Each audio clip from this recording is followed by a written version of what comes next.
are all showing their dramatic. Repairs and replacements are no longer optional, they are urgent. I mentioned the funding up front because the scope of these repairs cannot be supported with the current and projected funding this district is provided. All of these buildings were built with trust in mind, the kind of blind trust that was present 50 years ago, but is no longer viable in this age of school shootings. And the longer we wait, the more expensive these repairs become, and the longer that danger persists. Each building has access points that are identical to the school in Uvalde, Texas. The exact same system. You are buzzed in, and as soon as you are buzzed in, you have complete access to every school, every kid in the school, in every school. This project is designed to set up a secondary stop point at each school that requires authorized entry by the staff before there is access to the students. That is the first bullet on our wish list, and that's security, and it is the most important. This bond requested on the wish list, it is a carefully prioritized plan that focuses only on the most critical needs, those areas that affect safety, security, and the ability to provide a modern learning environment. Every dollar is designated to a clear purpose with oversight and a place to ensure accountability. Why does this matter for all of us, even those that don't have kids and families in the district? A strong competitive school makes our district and our community stronger. It helps us attract and keep families. It strengthens property values, and it prepares a workforce that contributes back to our local economy. Neighboring districts are upgrading their facilities, and if we don't keep pace, our students, our community will fall behind. This bond is about giving kids a safe, functional, and competitive environment to learn in. It's about protecting taxpayers from ballooning repair costs if we delay.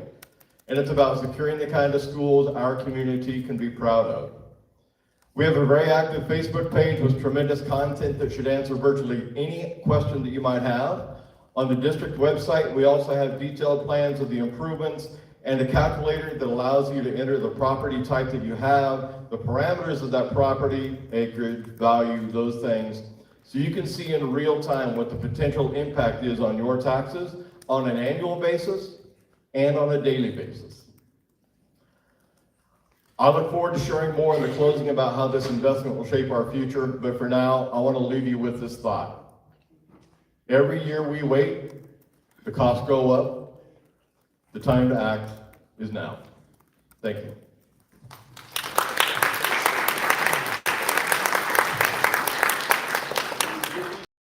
For me today. Thanks, Chris, and he'll be around to kind of talk afterwards and things at this time too. So next up, we'll have Commissioner Jim Yon come up and talk about the county measure.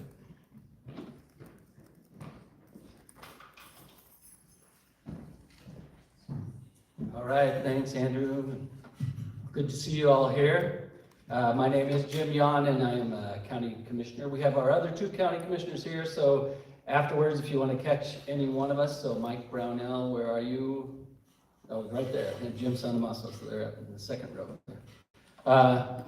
So it's good to be with you here tonight and to explain what our ballot measure is. It is ballot measure 1F on your ballot, and it is an extension of a 0.5% sales tax. It's called a capital improvement sales and use tax.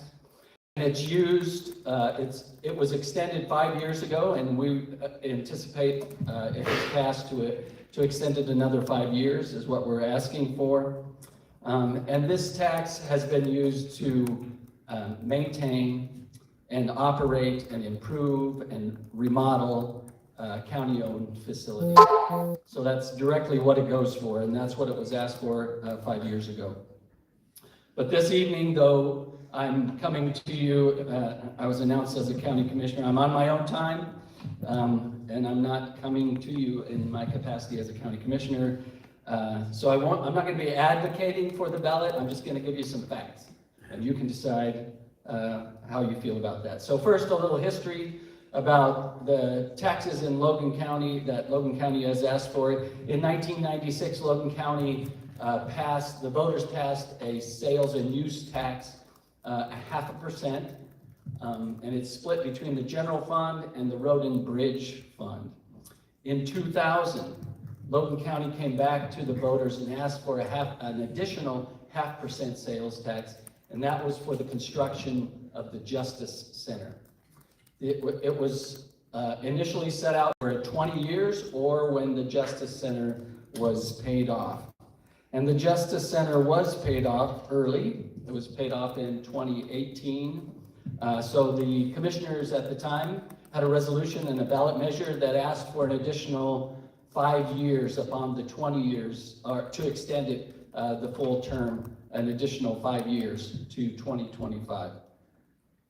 So in 2019, the extension passed for another 5 years, and this will sunset if it's not approved on December 30, it will sunset on December 31st of this year.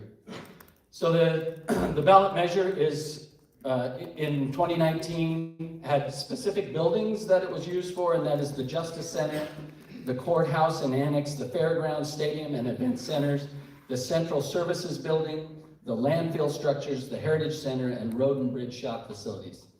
In this ballot measure, we've changed one thing, and that is to add other county-owned facilities to that. And there was a specific reason for that as well. So, as I said, this sunsets on December 31st of this year, unless it's approved, and it would be extended until 2030. You might ask, how much money does it generate for us, and what have you spent it on? And those are great questions. I'm glad you asked. So the tax generates about $2.5 million every year, and we've spent it on the Justice Center. We actually, you know, when you build a new building and you have a nice building, you don't always think about the operation and maintenance of that building. So we use $250,000 annually just for the utilities of the Justice Center. So we've done that over the last 6 years. We've had general maintenance and repair of our buildings to the tune of $5.3 million over the last 6 years. And then we also did some, the construction, it was matching funds for the construction of the Mitchell Center, which is out on the fairgrounds. If you haven't been there, you should see it. It's a really nice building. That was $2.3 million it cost us. We've upgraded lighting systems and HVAC systems throughout several of the buildings, and we matched $1 million with some ARPA money for a total of a $7 million project that was done on several of our buildings. So we spent a total of $10.5 million over the last 6 years, and we have $4.4 million in the bank for future improvements and use on utilities of buildings. You know, if we don't use this money on some of the things that we spend it on utilities, buildings, maintenance, and repair, that has to come out of somewhere. So one of the things that the sales and use tax does is it helps offset those so we can use the property tax that we collect in other places. So I'll just close with some pros and a con to this tax, to be fair, but it's not a new tax. We've had this since 2000, so you won't notice anything on your tax bill. It's a sales and use tax. So because it's a sales and use tax, we rely predominantly on property taxes, but because it's a sales and use tax, everybody who comes to Sterling, whether you're a visitor or whether you're in a neighboring county and come to Sterling, because we are a hub, you help fund improving our facilities and maintaining our facilities in Logan County. So, you know, maintenance, as you've heard on the schools, you're going to hear it on the city. Maintenance is expensive, and it keeps going up, and we got to keep up. So this helps offset a lot of our maintenance on our buildings, and past commissioners, I believe, have done a very good job. And we have some very beautiful buildings, the courthouse and the fairgrounds, and very functional buildings everywhere else, but we just need to keep them up. And it's important that we don't fall behind.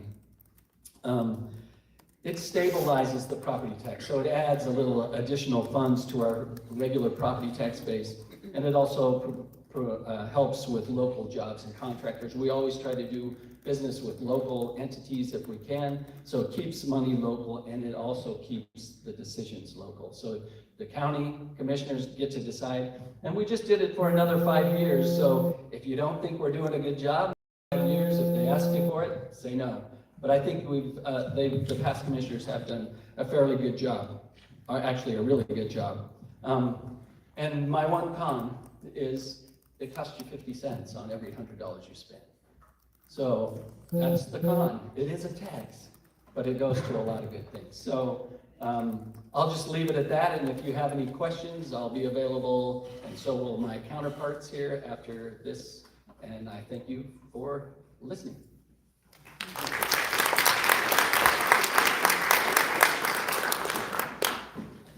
Thank you, Jim. Next, we'll have up John Sheldon from the city to discuss their ballot measure.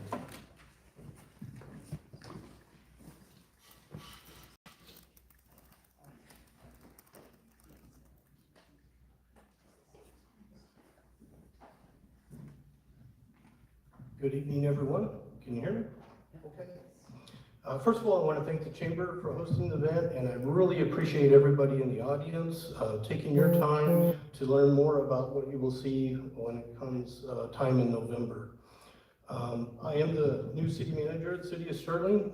It's been an incredible opportunity and an incredible time. When I got here, my first chore was to start working on the 2026 budget. So it's been immersed in a lot of detail and getting a good idea of where the city is in regards to the finances. But on that, there's going to be actually 2 ballot measures for you to decide on. The first one is a charter change, and that basically allows for publishing notice for ordinances, not only in print publications of general circulation, but being able to take advantage with the online editions or other means that are acceptable by law. So with publications in print, changing timeframes, and they may be only weekly, that impacts our ability to provide notice on ordinances to the public. And this would just allow us more opportunity and also more timely, since digital or online platforms are pretty much instantaneous or daily. The second one is a new sales and use tax for the City of Sterling. It would be a 1%. Again, as already talked about, it's not a property tax. It would be on things you purchase. One could look at it as I think mentioned before, almost a user tax. If you're driving on the roads, then you're going shopping, you're doing the retail. So that's what the 1% is for. It's basically in the language says the revenues are to fund construction, improvement, maintenance of roads, sidewalks, curbs, and gutter. Because currently the city will pave a road, but it may not fix the curb and gutter because the municipal code has that as the responsibility of the adjacent property owner. So that is something where the city can then be more involved in because that needs to address the drainage aspects of that. Some other facts, there's 118 lane miles of asphalt roads in the city of Sterling. More than half of those roads have less than a 7-year service life. You want to be around 15 years. I think we can all say driving around Sterling, we know what the conditions of the roads are, and it's not good. The other thing with recent rains, I know the last event on September 23rd, where we had just over 2 inches of rain that day, there are some significant drainage challenges in Sterling. And to have a good road network, that needs to be included as well. We need to really think about how water flows in this community. There's a lot of challenges, but that will continue to damage and erode, deteriorate our roadways, and we would not want that to happen.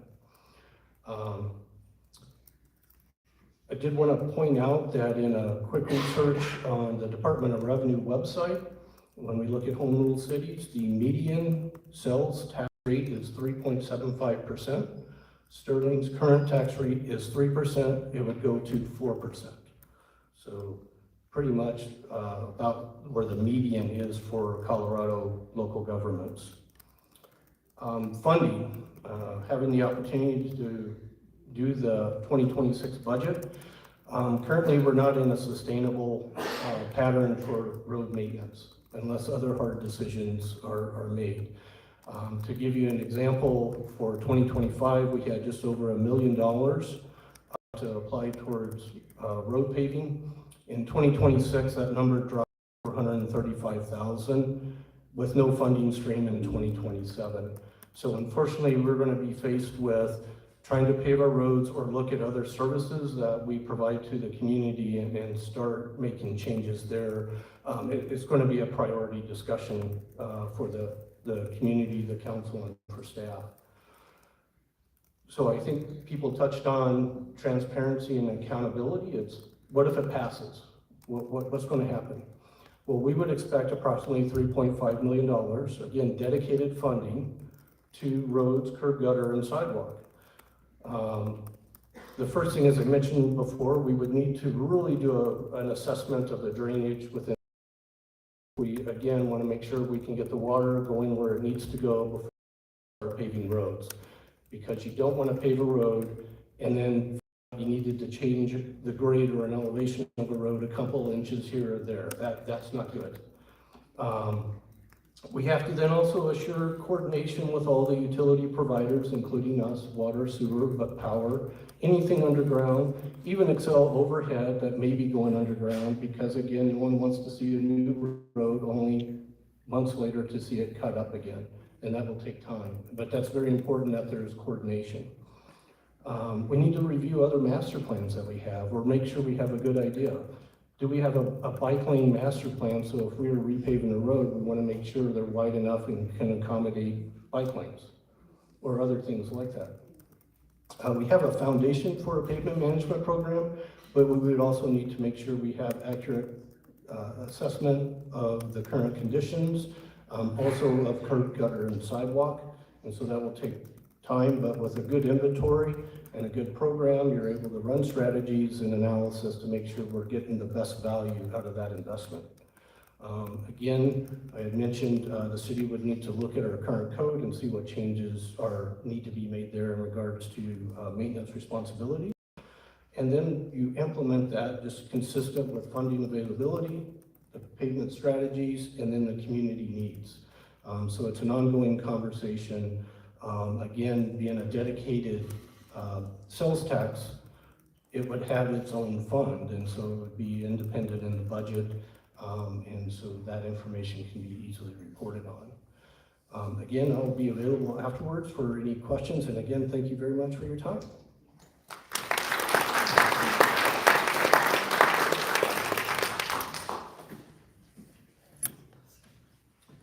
We did want to give the sheriff candidate an opportunity to come up and speak if you would like. Jeremy Leisure.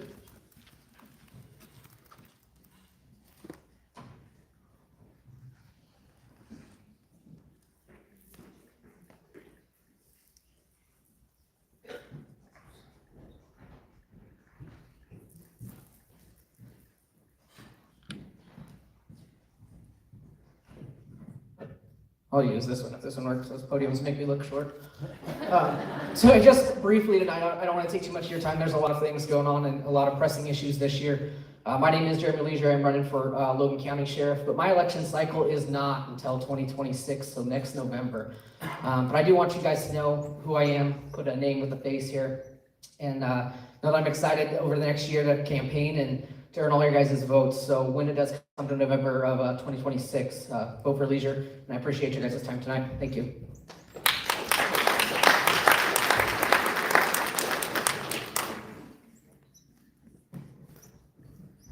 Now we will bring the city candidates up to the stage and continue with our forum. So we'll introduce them as they come up here. Matt Foose, our current mayor.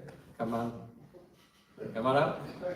Mark Fuller, candidate for mayor. Christy Knowles, Ward 1 candidate. Stephen Pill, Ward 1 candidate. John Haney is our Ward 2 candidate who is not able to come tonight, and I do have a short write-up that we'll talk to on him in just a second. And then Ward 3, Jason Huggins, and Steve Lively, who I do not think was able to make it tonight for Ward 3. I'll start with John Haney's write-up that he gave me as he couldn't make it tonight, but this is from John. Due to major surgery this past Monday and orders from the surgeon for 1 week of bed rest, I will not be attending tonight's forum for the upcoming general election in November. I will be running for a second term for one of the 2 ward city council positions. I was appointed by city council to fill the vacancy left open with the former council member, Brenda, won election for the mayor's position, leaving one of the 2 Ward 2 positions vacant. I've been a resident of Sterling for the past 32 years, have served as a guidance counselor at Sterling High School for 6 years, was voted RE1 Valley Board, and served 4 years on the board. I've been a member of the local Lions Club and served 6 years as Veteran Service Officer for Logan County before doing a second retirement. The first retirement after the education field, and after 6 years with the Department of Affairs as a county service officer. I'm invested in the Sterling community, and I believe that I can assist in helping to bring Sterling to its best potential, along with support of members of my ward, members of the city council, and our new city manager, Mr. John Sheldon. I decided to run for the vacant position 4 years ago after numerous conversations with former mayors and member of the city government and people in my ward. I'd lived in Sterling for 30 years at that time and believed that it was my time now to be service to the city, to which I had moved to from the Front Range, purchased a home, and made Sterling my home. I wanted to be able to help pay back to the city to all the positive experiences and enjoyment I have come to know and share with the people of this community for that time period. I had no personal agenda for seeking the position, and that is still the case. I'm wanting to continue to work as a city member to assist Sterling in regaining its position as the cornerstone of Northeast Colorado. I believe at the present time there are too many personal agendas from a number of current city council members that are not directly being pushed for the betterment of the city of Sterling.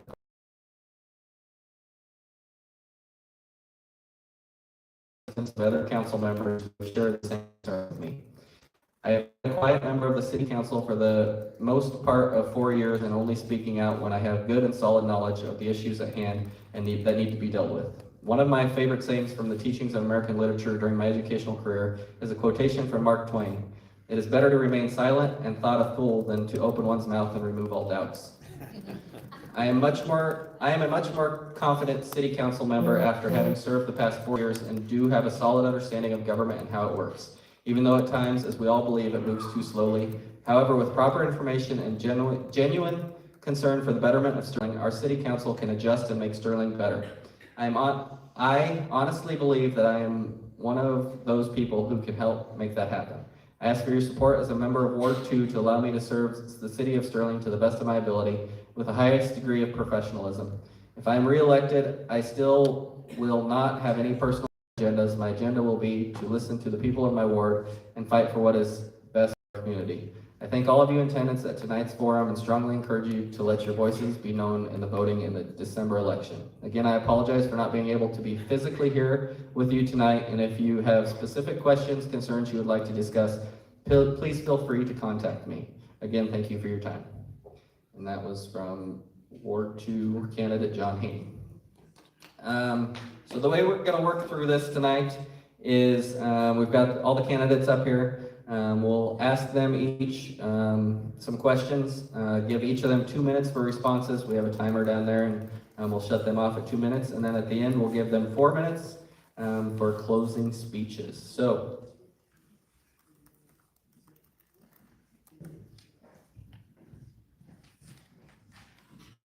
we'll start with Matt. What motivated you to run for Sterling City Council / Mayor, and what unique perspective or skills will you bring to the role? Easy one, thanks. Well, the same thing that motivated me last time. Is this thing working? There we go. Excellent. The experience I bring is 2 years as mayor. I will tell you right now, 2 years is a very, very short time span when it comes to trying to learn essentially the position that you just got elected for. Unfortunately, there were there weren't a lot of options to help us out when I got elected. And so it was kind of a slow journey. So we spent the first year figuring things out and then had a whole lot of hiccups throughout the rest of the next year. New city manager, new attorney, a lot of chaos. So going through all that has actually taught me a lot of lessons about government, and it's never expected to go well. It's kind of a crazy thing. What was the second part of the question? What unique perspective or skills would you bring to the role? Excellent. Well, I got that one. Did I miss the first part? No matter how many meetings I've done, yes, no matter how many meetings I've done, this is still nerve-wracking. So hopefully by the fourth question, I'll have this down. But yeah, the motivation, as cliche as it is, essentially be the change you want to see in your community. So that's what drove me the first time. That's what's still driving me, and I want to follow through with all the things I've started. So Mark, go ahead. What motivated you to run for Sterling City Mayor, and what unique perspective or skills will you bring to that role? Okay, what has motivated me is I love this town. I have been here for 55 years on there. I want to continue to see it grow. I want to continue to see it prosper on there. What I bring to my experience on there, I have been on city council. I was on city council from 2003 to 2011. During that time period, there was a lot of positive things that went on during that time. There was a lot of, I guess you'd say, there was quite a bit of growth within the city at that time. We've kind of, it seems now we've hit kind of a stagnant time on there, but I have, like I said, I have been on the city council before. I know the inner workings of how the council works. I'm familiar with city government. I'm familiar with reading the budgets on there. I've also been, prior to city council, I've also served, I think it was 8 years on the city planning commission. So I'm familiar with the planning commission, zoning rules, things like that. Thank you. Christine, you may repeat it. You got it. Okay. Yes, please. What motivated you to run for Sterling City Council, and what unique perspective or skills will you bring to the role? What motivated me, good evening everybody, to run for city council is I've been the chairman of the planning commission for 6 years, and I've been on the urban renewal authority for 4 years. And I'm really feeling a shift in what's happening in the city, and city council seemed to be the next logical step for me. I bring 38 years of legal experience as a paralegal, so I'm able to look at codes, and we've done some good things with the planning commission since I've been on there. We're getting ready to do some other good things in the form of text amendments to the city code to bring things like group homes, the definition of group homes in compliance with the statute. What was the second, What unique perspective or skills will you bring to the role? And I think I kind of encompassed that, my unique perspective. I was born and raised in Sterling. My mom was born and raised in Sterling. My grandparents homesteaded out to Crook. So, and my legal background, and I think I have a real outlook for historic preservation, and we've got to get some economic development into this town.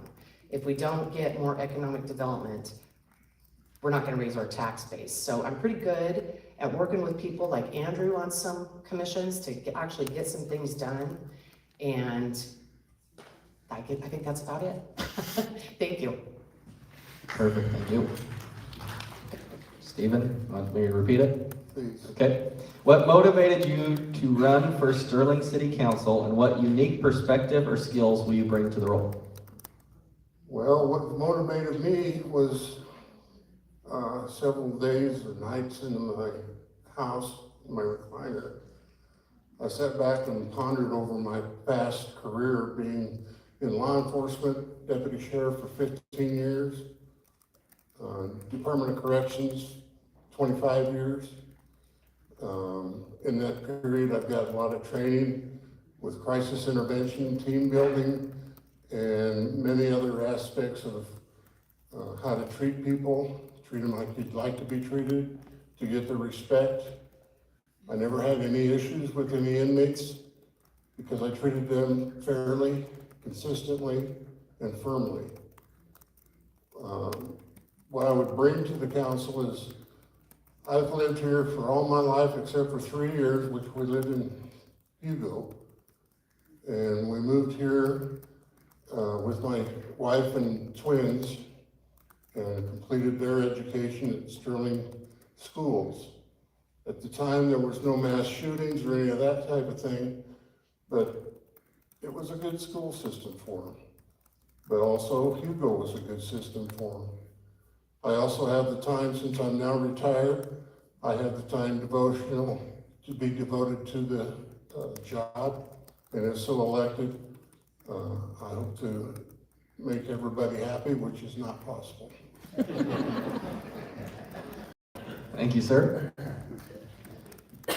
What motivated you to run for city council, and what unique perspective or skills will you bring to the role? Okay, my name's Jason Logan. I was motivated because, like many people on this stage, I've lived here for a very long time. I was born and raised here as well. The university I went to, the motto is men and women in service of others. And so the timing of my life right now just kind of allows me to do this. And I felt kind of called to do it. And just some of my experiences through my schooling and my professional life, I've done a lot with collaborating with local governments for historic preservation work, getting buildings on the register of historic places, and somewhat economic development through historic preservation. So, yeah. Perfect, thank you. Christy, we'll let you start this one. Are you on us? You can start everyone if you want to, I don't care. Okay, yeah, we'll let Christy start, and then we'll each award. So you'll be the first one on this next question. The question 2. This time around, I'll give you 2 questions, and you can choose which one you'd like to speak on. The first one I'll give you is, what role should the city play in supporting parks, recreation, and cultural activities for families and youth? The second question that I'll give you the opportunity to is, how can Sterling continue to revitalize its downtown area and strengthen community pride? I choose question 2. So again, I go back to economic development. We have to bring some businesses into downtown Sterling. I serve on the Urban Renewal Authority. I don't know if you are familiar with the Urban Renewal Authority, but it is a board that is financed by tax increment financing. There's a downtown district. We have worked hard on that board in the past 3 years that I've been on that to change the guidelines for SURA to make more money available to downtown business owners. The grants don't have any more limits. So my big thing is economic development. We've got to get more businesses into Sterling. And in order to do that, the city has to be willing to make some concessions in the forms of agreement or any kinds of those concessions. We also have to start being faster on our permitting and things like that, so that these businesses don't get frustrated with Sterling and go down the road to Fort Morgan or Brush, like has happened in the past. We've lost money. We've lost money in our tax base. So we need to get businesses downtown. That is my major concern. And downtown is, it's so important for Sterling. We have all these beautiful old buildings. They're starting to suffer from time, much like Chris said with our schools. There's money available. We need to be loud and proud about downtown and get people moving down there. And there are ways to do that. And one of them is to make it easier for developers and future business owners to come into Sterling and get things done and get their businesses open. So that is one of my main goals. If we can bring in businesses, we can raise our tax base, and we have more money to put into the communities. Thank you. Stephen. So we'll give you 2 questions. First one, what role should the city play in supporting parks, recreation, and cultural activities for family or youth? And the second one is, how can Sterling continue to revitalize its downtown area and strengthen community pride? You can take whichever one you'd like. Well, I have to agree with what Christy said. I've been here most of my life. Downtown Sterling was once a bustling Sterling Main Street full of clothing stores, you name it, Hallmark, they're all gone now. We're not making any money, we're not making any economic development, which we need very badly. And if we don't start making changes, we're not gonna have a town or a Main Street. So I believe that we need to start trying to make Main Street more attractive to people, businesses, and more local than outside stores, because if we get the outside stores, the money does not stay in Sterling, other than the taxes they pay. So I believe that we need to have more local businesses, family-run businesses, and anything to do with Sterling to promote it and get people to move here. Thank you. Jason? The first question, once again, is what role should the city play in supporting parks, recreation, or cultural activities for family and youth? And the second one, how can Sterling continue to revitalize its downtown area and strengthen community pride? I'll answer the second one. Part of the reason that I'm doing this too is that I have a background in historic preservation, and the downtown Sterling Historic District's on the National Register of Historic Places. That opens property owners up to a lot of grant money and tax credits, which I don't think that they're aware of, or they're misguided in thinking that it tells them what to do with their buildings. And so that's kind of what I would like to offer too, is guidance on that, because I've helped people in different towns and even here kind of navigate that system a little bit. And so I think that that would free up a lot of the stress and limitations that property owners would feel if they knew about these types of funding sources. They can get tax credits for all sorts of things, and grant money if they use quality materials, and that's what the National Register kind of asks for, is that you use quality materials to revitalize your buildings. And so I think that if you get that kind of going, then people will start to want to be in the buildings because they won't smell like damp and mold, and they will enjoy being in the spaces, because that's usually the concern that I hear from people walking around town, is that their buildings are falling apart. But there's a lot of opportunity in that regard, and historic preservation does bring people in. If you look at all the little mountain towns and all of the, even Brush and Fort Morgan have done a great job too, so. Perfect, thank you. Matt? What's the second question? I'm just going with the second one. Okay. How can Sterling continue to revitalize its downtown area and strengthen community pride? Excellent. Such as Christy mentioned, on the SUR board, I also serve on the SUR board as well as Logan County Economic Development, and of course with council. So I have kind of an inside purview of all the things that are actually going on in the city. A lot of the stuff that they see, that they've kind of touched on as well, is a lot of the blight that's in our city. We have a lot of decrepit kind of buildings, and when outside businesses come in, they don't want to move into a neighborhood that essentially looks trashed. And so that is one of the major things that we have been trying to concentrate on cleaning up. SUR is actually getting ready to propose a new area, I guess, a new area to supply funding to. And so that we've been on the downtown area for quite some time now, and that with the expansion on that, we'll be able to do a lot more down like to the Main Street area, which is the proposed target area. So far, City Council is pretty much on board. We just have to get the details ironed out on that. So yeah, once you can drive down our Main Street and not think, wow, this is trashy, it has that much bigger appeal. As for kind of the reinvigoration of it, I've had some people approach me about city pride, the Go Tigers atmosphere. And they go to all these other cities and they see all this stuff that promotes their schools and all their youth, it brings them to sports and things like that. And you come to Sterling, and I don't know if I'm driving down the wrong streets, but you don't really see anything that promotes the livelihood of the events coming into town. So that is one aspect that I'm hoping. Thank you. Mark? First one again. Yes, I can do that. First one is, what role should supporting parks, recreation, and cultural activities for family and youth? Well, I think they're all very important, and I think the city should have a responsibility to assist with and provide parks, libraries, all of that on there. We were very fortunate that we have a recreation center that we do have. It was, and right now we have the outdoor pool that was generously funded by an individual. I use the parks. We walk up in the trails and behind Pioneer Park. We walk down along the river trails on there. You need these for families. You need these for everyone on there. And then some of the programs that the city helps provide, we'll take the youth basketball program.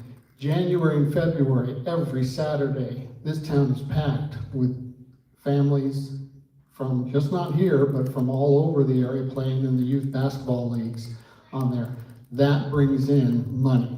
That brings their eating in our restaurants, their shopping in our stores. So I think absolutely we need to continue with our parks on there. Perfect, thank you. We'll start down at the far end this time with Jason. Question 3, Sterling has a mix of agricultural, education, and small business. What do you see as the biggest opportunities to grow the local economy, and what policies and initiatives would you support as a council member to attract or retain these? Can you repeat the question, please? So Sterling has a mix of agriculture, education, and small businesses. What do you see as the biggest opportunities to grow the local economy, and what policies and initiatives would you support as a council member to attract or retain these? I've always felt like NJC is a great asset that has kind of been not underutilized, but not totally utilized to its fullest potential. And I think that the trade program work that they're currently working on and doing in the new facility that they built over by the soccer field has been great. So I think that focusing on trades, and then that will then bleed into agriculture as well, and potentially if more people go to trade schools and learn things such as like electricians and plumbing and everything else. So I think that like it all works together. So that would be education working together, and there's lots of jobs at NJC. Then they could do pilot programs in all the little area schools around, including Sterling. So I think that they all would work together to kind of fuel economic opportunities. Perfect, thank you. Stephen, question. Sterling has a mix of education and small businesses. What do you see as the biggest opportunity for the local economy, and what policies and initiatives would you support as a council member to attract or retain these?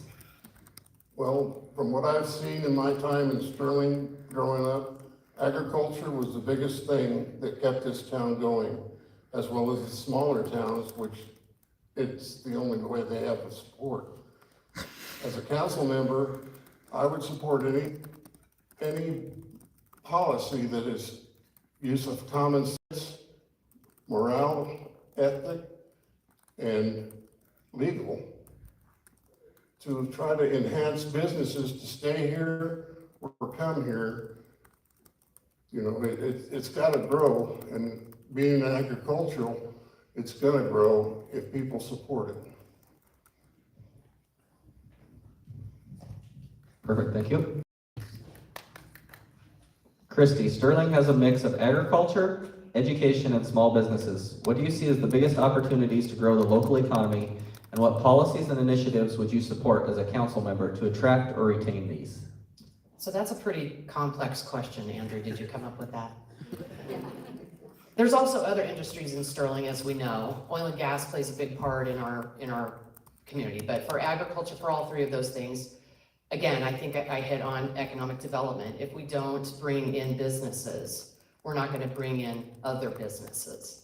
As far as incentives and policies, you know, it's kind of hard to just say I would support this or that without seeing it, for me anyway. But I would certainly support things that, again, make the city come up with incentives and sometimes concessions to these developers or existing businesses that need help to expand or stay open. Can you say the last part of that again? I'm sorry, folks. That's a big question. What policies and initiatives would you support as a council member to attract or retain these businesses? I'm gonna get you for this one.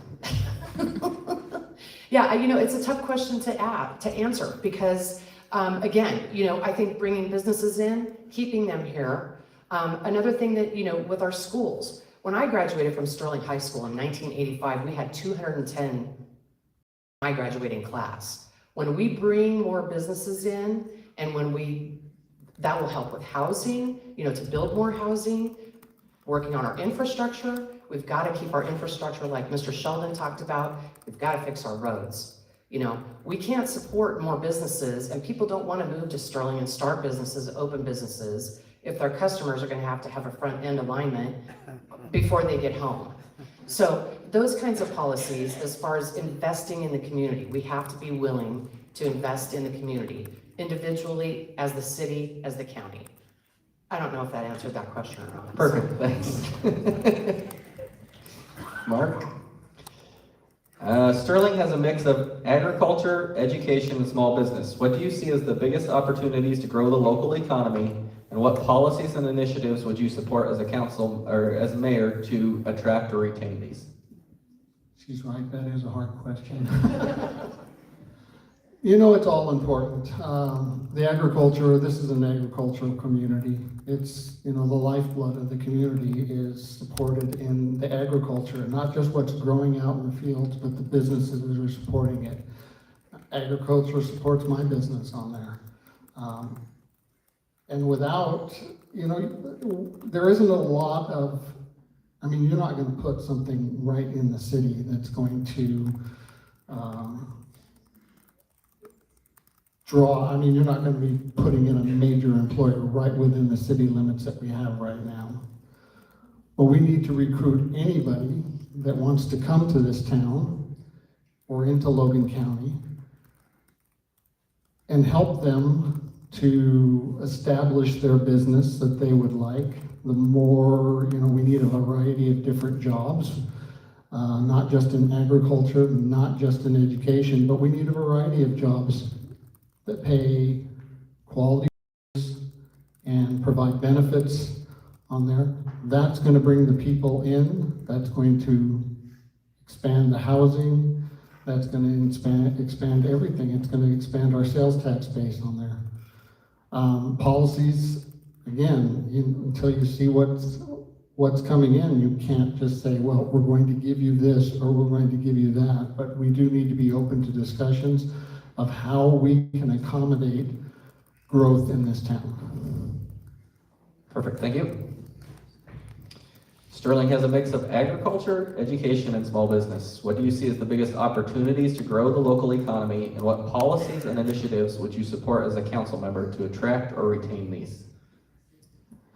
I think when it comes to opportunities in the community, our ag sector is already pretty big and going pretty strong. I personally got a tour of NJC here, and their expansion units and the things they have going on here, I think, are very strong already. So they're already pointed in the right direction. Our small business aspect is actually growing a lot, but a lot of them are online focuses. So a lot of people don't even realize how many small businesses actually exist in our community.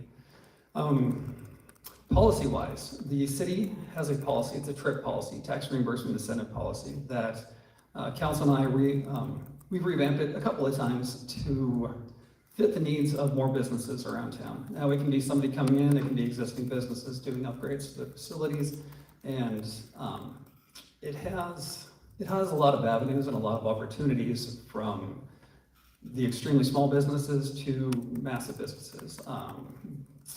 What is that place out on Highway 6? The big John Deere place that just, 21st Century, thank you. 21st Century, they just exercised our TRIP program, and we helped them out along the way with the incentives that we had. And since then, that's when we did our revamp, and it actually allows for a whole lot more. And so if you know a business that's looking to do some upgrades, have them come down and talk to us. We already have some things in place that will lend a hand, so to speak. Thank you. Matt, I'll just let you keep that and go to this last question. Sterling operates on a limited budget. As a council member, how would you prioritize city spending?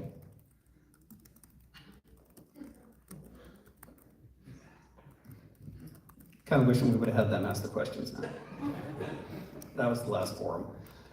Prioritize city spending. Well, John kind of touched on the fact that, well, we don't have a lot to spend. I mean, well, we do, but it's already kind of earmarked for the things that need done. As our county commissioners are shaking their heads like, yeah, we're kind of tapped. I'm trying to think of specifics that we've already done to prioritize spending.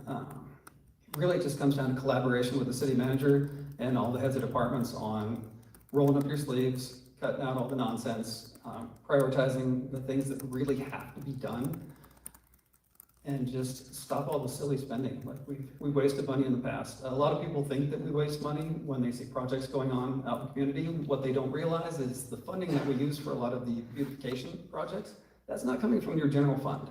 So that's probably one of the biggest things that I get grief for when it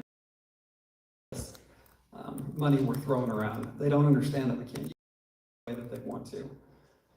So really, gosh, I don't know what else we can do. I guess if I'm here for the next 2 years, John and I are going to find out on the next budget run where we have to really roll up our sleeves. Thank you, Mark. Sterling operates on a limited budget. As a council member, how would you prioritize city spending? Well, it's always been, you're limited to when you have a 3% sales tax, your property taxes, and the grants and different, pass-through entities that pass money through to the city on there. But what doesn't change every year is that you need to raise wages to keep people on there. We're spending money right now. We train police officers, train firefighters, and they move away. And why do they move away? Because they can make more money somewhere else. We've got to prioritize the people that are working for us, but like I said, there be some tightening of the belt on there. Looking back, we've been very fortunate. Sterling hasn't raised the sales tax in 38 years on there. So we've done a good job operating on what we have, but it's getting to the time. Everybody knows that prices are going up. It doesn't get any cheaper for the city either. And when your revenues don't go up, you gotta start cutting things. Thank you. Christie, Sterling is on a limited budget. As a council member, how would you prioritize city spending? Well, again, I'll reiterate what John said, what Matt and Mark have just said. It's hard to spend money you don't have. So I think that the city has done a pretty good job with their budget. I was able to look at the budget. I shouldn't say pretty good job. I should say excellent job. I looked at the budget. I saw how some of the money is spent. A lot of that money is not being spent in City Hall. It's being spent in other places. So again, I think, in addition to looking at how we spend it, we also need to look at how do we get more money into the city. But, as far as priorities, I think we need to take care of the things that need fixed first. Infrastructure, drainage, as John talked about. We have a lot of water standing around in this city and a lot of streets. We don't have the money to do it. So I think that, these guys went through a major budget crunch. When you're talking about having $1 million one year down to $300,000 or $400,000 the next for, in a certain line item, then we gotta be careful how we spend. But, City Council has presented the budget by the city manager and the director of finance and those things. I think it's important to rely on your staff. They know exactly what they're talking about, what they're doing, and then you look at things and try and squeeze things where they go. But again, it's hard to spend money when you don't have it. I do that every day. Thank you. Thank you. Stephen? Sterling operates on a limited budget. As a council member, how would you prioritize city spending? Well, after attending several council meetings, I believe they do a really good job prioritizing what needs to be said with the agenda. I don't foresee any need to just write a law or an ordinance just because you think we need one. I think we have enough to work with where we need it. And if we don't, then we'll talk about it. But prioritization is very important. And I'd like to see everybody that's here or otherwise, attend a council meeting and give your input, because that's where everything starts on a wheel and just keeps turning. If you don't attend and give your input, you have no right to say or complain that you want something changed. You have to start attending and being involved. And that's why I'm trying to get into the city councils, because of my experience in the past, and it intrigues me to become involved more. Perfect, thank you. Jason? Sterling operates on a limited budget. As a council member, how would you prioritize city spending? My dad worked for the city for 20 years, and almost 10 of those were as the director of Parks, Library, and Recreation. So he will hate that I say this, but I would say public works and infrastructure. I do think that it's important, and just with the state of things right now, I think that there needs to be work there. I also am concerned about the police department.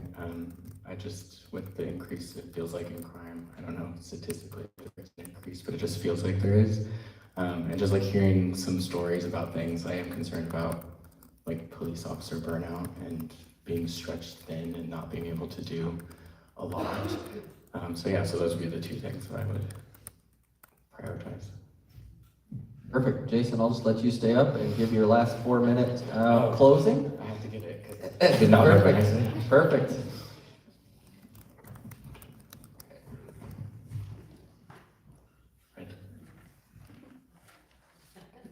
Okay. Running for Sterling City Council isn't something I imagined for myself when I graduated from Sterling High 13 years ago. I loved growing up here, and I feel a real sense of stewardship over this place. I'm the 5th generation of my family to live in Sterling. As I just said, my dad worked for the city for almost 20 years, and I've worked and volunteered in multiple areas here since coming back in 2019. I currently teach 6th grade at Marino, but I've worked in historic preservation for several years, gaining experience helping with grant writing and successfully listing buildings on the National Register of Historic Places. I have degrees in business, art history, and architectural conservation, and worked on teams during and after my academic career to provide recommendations to local governments for how to best preserve their historic assets and built environment. I wrote my master's dissertation on how to further preserve the downtown Sterling Historic District in 2019 and consult on preservation matters when asked. It's for these reasons that when this position opened and after lots of praying and discerning that I my experience and things I've learned to this role, I don't believe we should have an agenda in this position.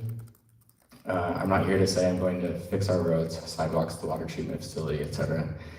What I do believe is that this role is to hold the city manager and subsequently his departments accountable for how they use the resources we provide them to do their jobs through listening to you, the public, and bringing those concerns into our decision making. I've heard a lot of great things about Mr. Sheldon, and so I'm excited at the opportunity to collaborate with him and work fresher perspective to council and the city at large. Issues that are important to me include the downtown Sterling Historic District, civic self-esteem, so getting kids to care about the town that they grow up in, infrastructure such as the streets and sidewalks, beautification, maintenance, and the future of the rec center, which is in my ward. These are the areas I think can best apply my skills and knowledge. So thank you again for being here to listen, and thank you for your consideration.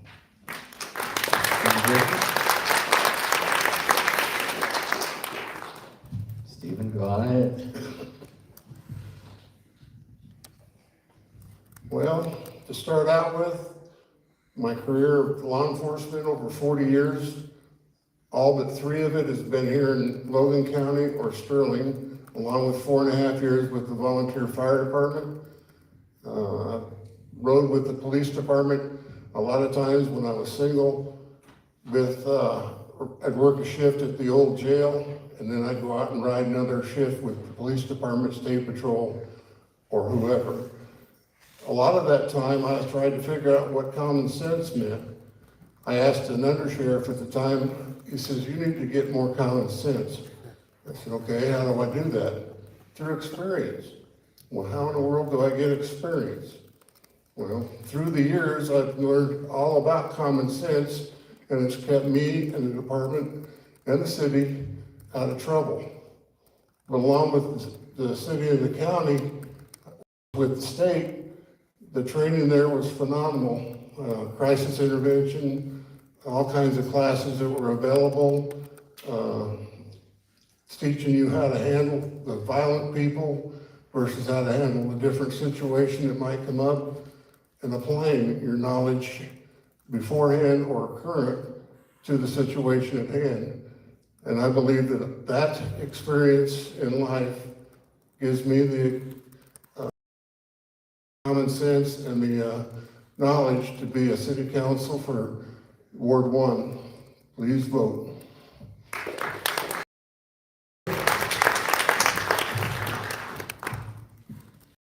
Saying I don't have common sense. Steve and I are friends. So the reason, what was the question again, Andrew? Closing. 4 minutes, there you go. Okay. So I decided to run for city council about probably a year and a half ago. I've been going to the city council meetings for about 2 years now. Again, I've been on the planning commission for 6. I've been the chairman of the planning commission for about 4. Been on the Sterling Urban Renewal Authority since 2022. We've made some major changes to that board. I've already accomplished some things. I've spearheaded some of those changes. I've spearheaded some of the changes that the Planning Commission is going to make, updating the city code, which we need to do desperately to try and make it match a little closer to the state statutes for a plethora of reasons, but one being that it makes more sense to have our code match the state statutes. In case we were to ever get sued, it's easier to defend something that matches a statute than is just kind of a 3-word definition for something. I'm passionate about this city. I love this little town. I was born and raised here. My dad had an awesome business here. My mom was born and raised here. I went through school. I went to Sexton Elementary, Sterling Junior High School, Sterling High School, and NJC. I'm a go-getter. I get things done. I'm easy to talk to. I'll listen to people. And I will actually not only listen to you, but I will hear what you're saying. And if it's something that we can do something about, let's do it. Come to your city council meetings, talk to people. City council doesn't know unless we hear from our citizens. We just don't know. Encourage your friends, encourage everybody. But I'm passionate about this city. I want to make it better. I have made it better from some of the things that I've done on 6 years of being a civil servant. I volunteer lots of hours to the city, and I'm willing to volunteer more. I work from home, so I have a really flexible schedule to be available for meetings and things like that. I already have a pretty good rapport with the city staff from my experience on the Planning Commission and the Urban Renewal Authority. I have a really good idea of how things run, what can be done, what should be done, what shouldn't be done. I see a lot of people searching for problems. I want to search for solutions. I am a solution-oriented person. I think that part of that is bringing some of the boards that we have in this city together to collaborate and talk about things, getting things done as a group, teamwork. Instead of boards out there doing their own little things, there's sometimes when things cross over that another board can step in. I have that knowledge. I think those boards could be more involved with city council to a certain extent. You know, they can't make decisions, but the communication can be better, and consistency. So vote for Christy Knowles for Ward 1 City Council on November 4th. Thank you for your time.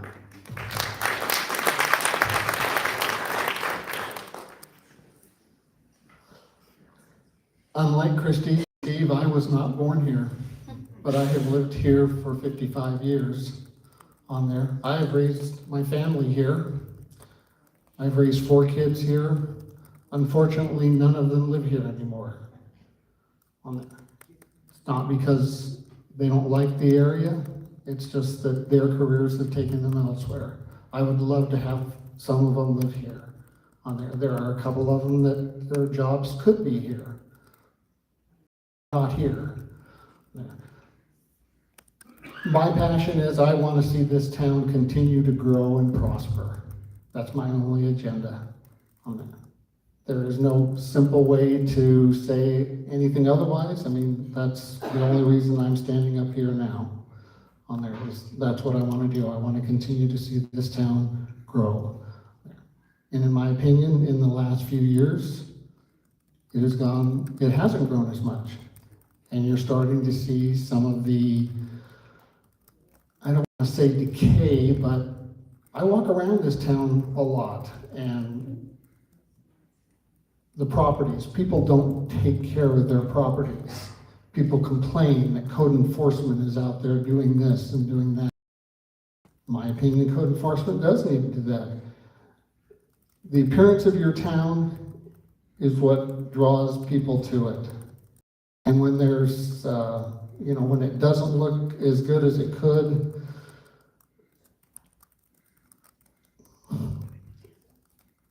it's not attractive on there. And I think there are some things that we can do, some things that we can change to make this town a little bit better. We need growth. We need economic development. Those are not fast items. It takes a while to get somebody to relocate here, to create jobs. It takes a while to build housing. There's places ready to build right now on there. There's different areas that people that have is available to develop for houses, but they're not putting them in there because there aren't the people here. And we need to have the jobs here. That's an all-inclusive project that's going to take the city, it's going to take the county, it's going to take the Economic Development Commission. That's my reason. I have no agenda other than to make this town the best place. And I appreciate your vote.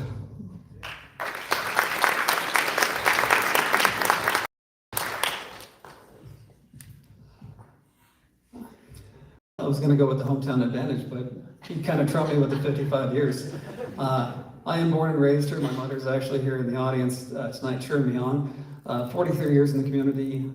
I have 2 daughters. This is my home. This is where my career's at. This is where my family's at. I came in here 2 years ago to try to make a change, and from what I've seen, things are turning around.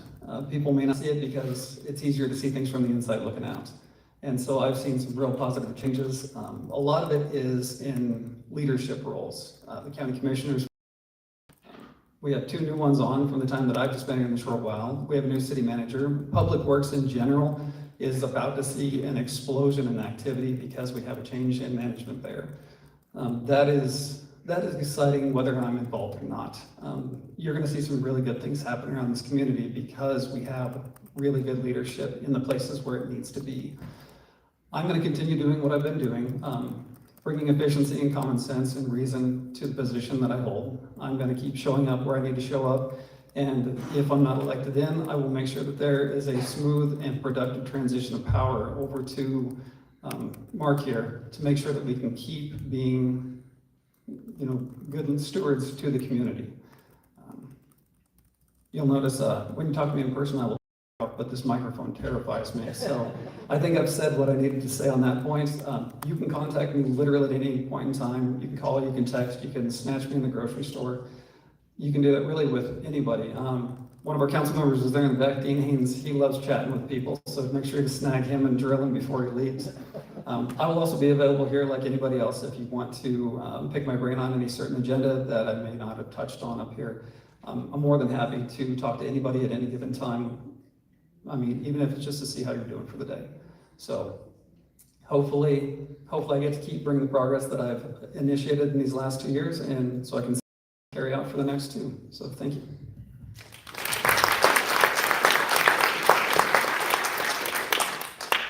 Thank you everyone that attended. As we said, everybody's going to be around here still. Everybody that has spoken or just got done speaking will be around here. But once again, I want to thank NJC for allowing us to be here, and go ahead and ask questions to anyone that you would like.